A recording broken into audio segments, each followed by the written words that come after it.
Vamos dar continuidade a mais uma aulinha aí de centro cirúrgico, terceira aula.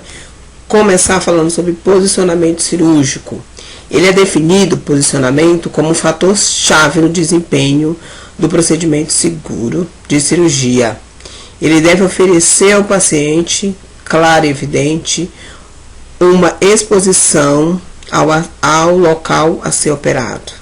Depois ele tem que manter um alinhamento do corpo e manter ainda as funções respiratórias. Tem que proporcionar a administração de drogas e soluções anestésicas. Não deve comprometer a estrutura e integridade da pele. Trazer o máximo de conforto para o paciente.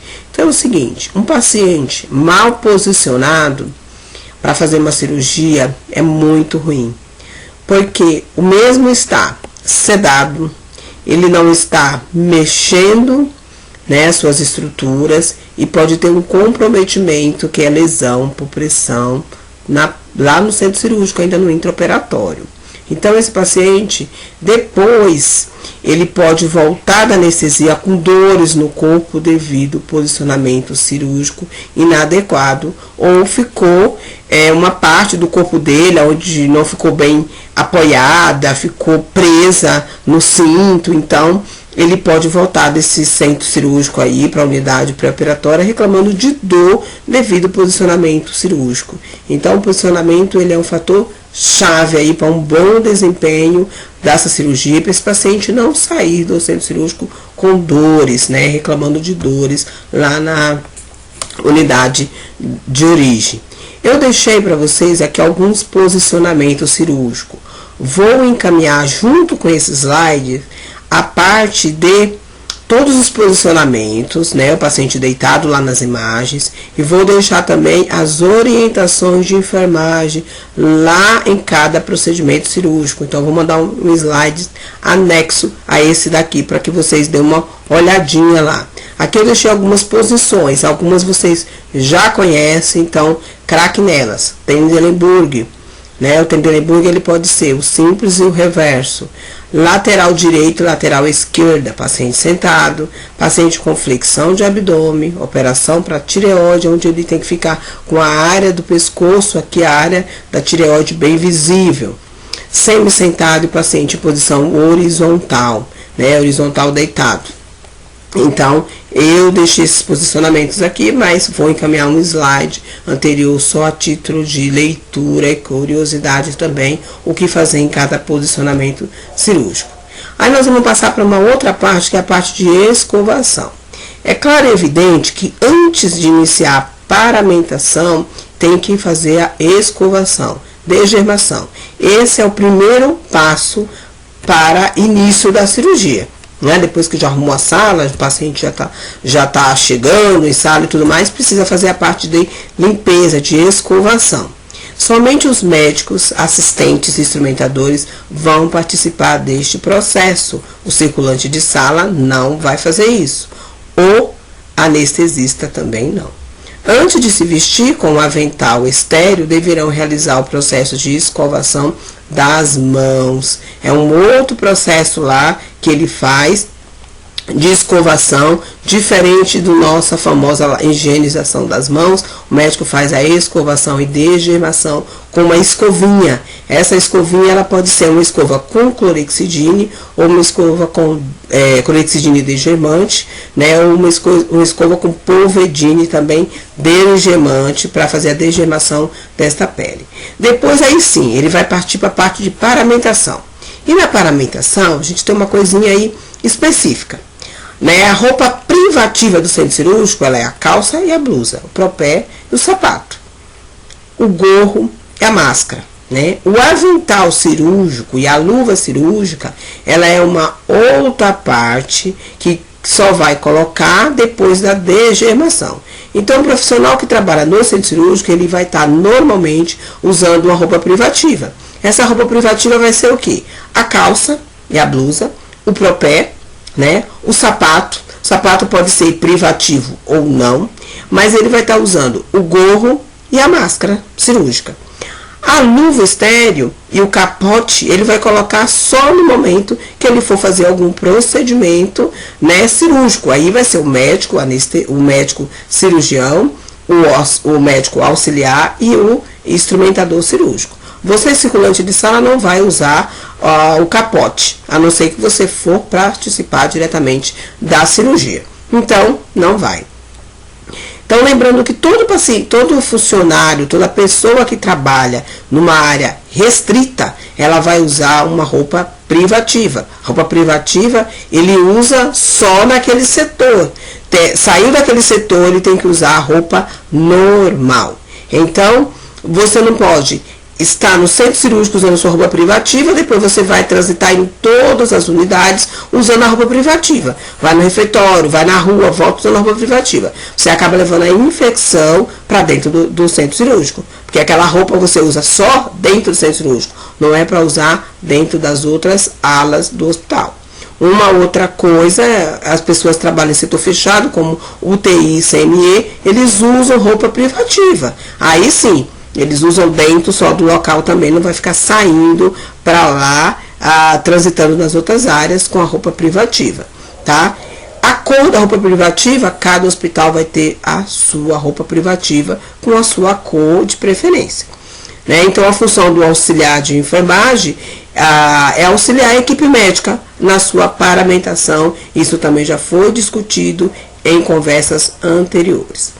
Nós vamos passar agora para a parte da anestesia, tá? A anestesia, ela é caracterizada pela perda da sensibilidade dolorosa, com a perda de consciência e certo grau de amnésia, tá? Ao passo que esse paciente, ele vai estar dormindo, ele não vai estar consciente no momento do procedimento. Lembrando que tem algumas anestesia, como anestesia local, anestesia regional e anestesia RAC, o paciente ele pode estar acordado todo o tempo da cirurgia. Então, ele não vai estar com essa amnésia nem com essa perda de consciência.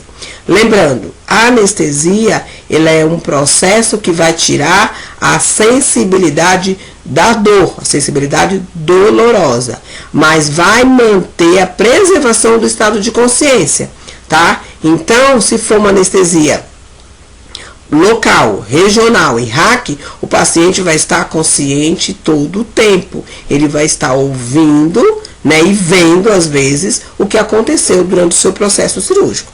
Se for uma anestesia geral, tá? Que o paciente foi intubado, aí ele perde esse grau de consciência, tá? Pode ser causada essa perda de grau de consciência em estados patológicos diversos, né, provocado artificialmente. Então, por que vai perder essa consciência? Porque ele fez um medicamento, que é, nesse caso, a anestesia, e essa anestesia fez com que ele perdesse esse grau de consciência. Para tirar esse paciente, né, acordar esse paciente após a anestesia, no final do procedimento, vocês vão ouvir falar um termo, né, usado, né, vamos despertar o paciente, vamos acordar o paciente, vai tirar esse paciente dessa narcose usando uma medicação, né, chamada Narcan. Então, a medicação usada para depois esse paciente acordar após o estado, né, de inconsciência provocado pela anestesia. E falando de anestesia, a gente vai ter lá alguns tipos, né? Anestesia geral. A anestesia geral, ela pode ser de duas formas. Ela pode ser geral por inalação e geral endovenosa. Por inalação é usada um gás alutano, né, que é feito nesse paciente com aquela máscara, onde o paciente coloca, o anestesista coloca a máscara no paciente, ele inala aquele gás e aí ele perde a consciência por alguns tempo, né, por alguns minutos ali, ou horas, né, então ele perde ali a sua consciência e o médico faz o procedimento cirúrgico. Existem alguns procedimentos cirúrgicos que o paciente vai perder, vai ser uma anestesia tipo geral por inalação e além disso uma RAC. Então o paciente pode estar muito ansioso antes do procedimento cirúrgico, ele não quer ver toda a parte e tal da cirurgia dele e tudo mais, então o médico faz uma sedação leve nesse paciente e faz uma RAC, né? Depois faz uma sedação e aí continua a cirurgia. A anestesia pode ser também local, regional e a anestesia espinhal. Espinhal a gente vai ter lá a RACs, a anestesia, né? Que ela vai ser anestesia peridural ou anestesia epidural. Depois nós vamos passar ainda sobre a anestesia, o dever da enfermagem. O dever da enfermagem é importantíssimo, acompanhar e auxiliar o médico neste processo. Depois ele vai ajudar a monitorizar esse paciente, primeiro passo. Segundo passo, o médico anestesista vai fazer a indução anestésica. Depois, o terceiro passo, vai garantir que o paciente esteja com equipamento de segurança. Qual que é o equipamento de segurança? O cinto de segurança, tá? Depois, quarto passo, auxiliar o paciente a sentar-se no processo para fazer a RAC. Então, ele vai ajudar a posicionar o paciente, ficando na frente desse paciente, para que o médico faça a RAC anestesia. Depois, posicionar esse paciente adequadamente na maca, né, para facilitar lá o processo de anestesia, se for uma anestesia por sedação. Orientar o paciente isso antes do procedimento. O sétimo e último passo, nunca sair do lado do paciente, tá? Caso você tenha necessidade de sair dali, tem que deixar uma outra pessoa olhando o paciente. Ele não pode ficar sozinho em sala, porque ele pode acordar, né, e acabar caindo da maca, tá? E aí, nós vamos passar para uma partezinha de protocolo de cirurgia segura. Meta 4 de segurança do paciente. Este processo ele serve para determinar medidas, tá, de redução de acidentes e eventos adversos e mortalidade, tá? Depois que começou o protocolo de segurança do paciente nos hospitais, né, diminuiu muito alguns erros e eventos ocorridos em cirurgias, né? Se ouvia muito falar que o paciente fez uma cirurgia e esqueceu uma gaze, uma pinça no paciente, que operou um lado em vez de operar o outro. Hoje isso vocês veem que pouco é falado ou não é tão divulgado assim pra gente na mídia, tá? E não quer dizer que não aconteça, mas com o protocolo de cirurgia segura isso mudou muito essas ocorrências. É um protocolo mundial, tá? Pela OMS, né, a Organização Mundial da Saúde. Qual que é o papel da enfermagem? O dever da enfermagem, né, do profissional de enfermagem estar presente para auxiliar, né, e falar todos os passos do protocolo da cirurgia segura. Também cabe ao profissional de enfermagem fazer a anotação de todas as informações colhidas durante o processo de cirurgia segura. E aí nós vamos ter 3 passos, né, no processo. O primeiro passo é a checagem antes da indução anestésica. Como é feita essa checagem? Essa checagem é feita com o médico anestesista, onde ele vai falar tudo da sua parte de anestesia. Então ele vai falar se esse paciente ele tem reserva de sangue, se esse paciente está com termo assinado, né, o termo de cirurgia assinado, o termo de consentimento da anestesia, que o paciente está consentindo o médico anestesista fazer a sua anestesia. Depois ele tem que falar o nome do paciente, o local da cirurgia que vai ser realizada, né? Depois ele vai checar os instrumentais que ele vai usar lá. Qual? Laringo. Testar o laringo, ele vai testar lá se a rede de gás está funcionando, né? Se o oxímetro de pulso está tudo ok, se ele tem material de intubação, se a via aérea do paciente é fácil, se esse paciente tem risco de broncoaspiração, checar ainda se esse paciente tem reserva, risco de perder mais que 500 ml de sangue na cirurgia, né? Então ele tem que avaliar isso antes, junto com o médico cirurgião, né? Uma conversa dos dois ali, discutindo antes de fazer o procedimento cirúrgico no paciente. Depois da checagem antes da indução anestésica, tem a checagem antes de iniciar a cirurgia. Então Então, todos os profissionais confirmam o nome e sua profissão, né, sua profissão ali.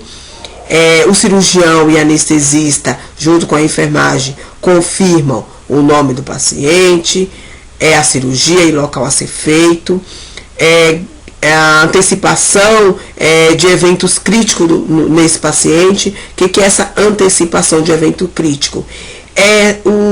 Os passos, né, da duração estimada do procedimento, se esse paciente vai receber bolsa de sangue ou não, se esse paciente tem reservas de UTI ou não, se vai ter anátomo patológico ou não, os materiais se estão na ordem certa, se estão com data de validade, se estão esterilizados ou não, né, se vai fazer ou se fez já o antibiótico profilático, se tem exames de imagem, se já checou, se está tudo funcionante, está tudo ok. Depois, o terceiro parte aí é antes de sair da sala cirúrgica. Então, é a checagem antes do paciente sair da sala.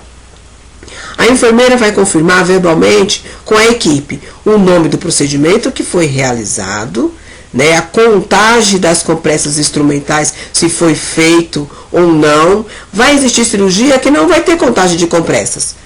Né, um paciente que foi fazer uma retirada de um lipoma, ou ele foi fazer uma retirada de um fio de Kirchner.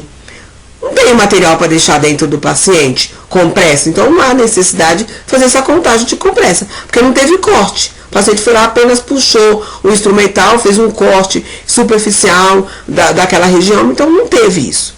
Né? Checar se teve anátomo, e se teve anátomo, se está devidamente identificado com o nome do paciente. Se houve algum problema com o instrumental, né? Se teve alguma coisa que não estava, algum equipamento que não estava funcionante, o cirurgião anestesista e a enfermagem vai analisar os pontos, né, na recuperação pós-anestésica e pós-operatória deste paciente. Uma outra coisa também que a gente tem que ficar esperto é que devemos respeitar essa parte, né?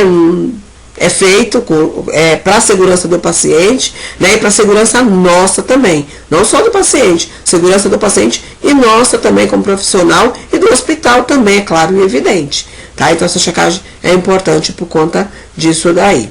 A segurança do paciente, né, cirurgia segura, ela é um protocolo muito bem-vindo, né, assim como os outros protocolos, muito bem-vindo dentro da nossa, do nosso meio, né, no meio hospitalar.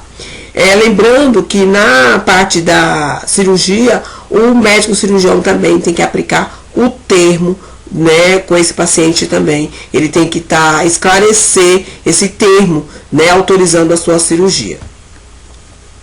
Aí eu deixei aqui um passo a passo, né, o passo a passo do checklist da cirurgia segura. Então, deixei aqui o primeiro passo, né, que é a checagem antes da indução anestésica, né. A gente ainda tem a checagem após, antes da saída do paciente da sala e antes da cirurgia.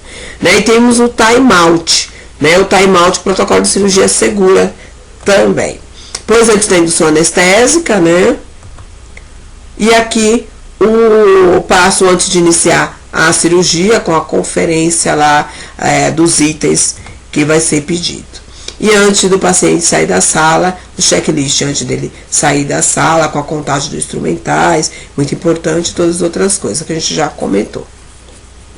Depois, vamos falar um pouquinho sobre a sala de recuperação anestésica, né? Os cuidados com o curativo do paciente. O profissional de enfermagem deve anotar os seguintes itens. Isso não só para recuperação anestésica, tá?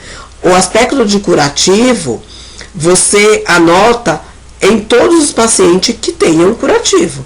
Você vai fazer a anotação de enfermagem, você vai colocar o aspecto, né, a característica e o local que está esse curativo. Se está limpo, se está seco, se tem sujidade, qual que é a quantidade dessa sujidade, se é sanguinolenta, se é purulenta, se é seroso, né? Qual que é o local da região do corpo, se é braço, se é perna, tá? Mas mantendo o curativo. Mantendo o curativo é um termo muito vago, né? Então, mantendo o curativo em que condições, mantendo o curativo em que local do corpo e qual a característica que esse paciente está mantendo o curativo. Então, cuidado com o termo mantendo, porque você pode estar mantendo, falando que o paciente está mantendo uma coisa, né? E aquela coisa não está legal. Então, mantendo um curativo, mas que aspecto? Curativo sujo? Um curativo com... que região do corpo esse curativo está? Então, cuidado, fica atento aí ao termo mantendo, como que é o mantendo. Depois, os drenos, né? Cuidado aí com o dreno. O profissional de enfermagem, né, ele vai observar os curativos, drenos e irrigações que esse paciente venha a aportar na recuperação anestésica. Nunca o profissional de enfermagem deve sacar o dreno. Essa função é do médico, é da equipe médica. É dever da equipe de enfermagem auxiliar, né, o médico na sacagem desse dreno ou, né, outro procedimento que o médico queira relacionado a esse dreno, mas você não vai sacar ele. Observar o aspecto do dreno e quantidade obtida no reservatório.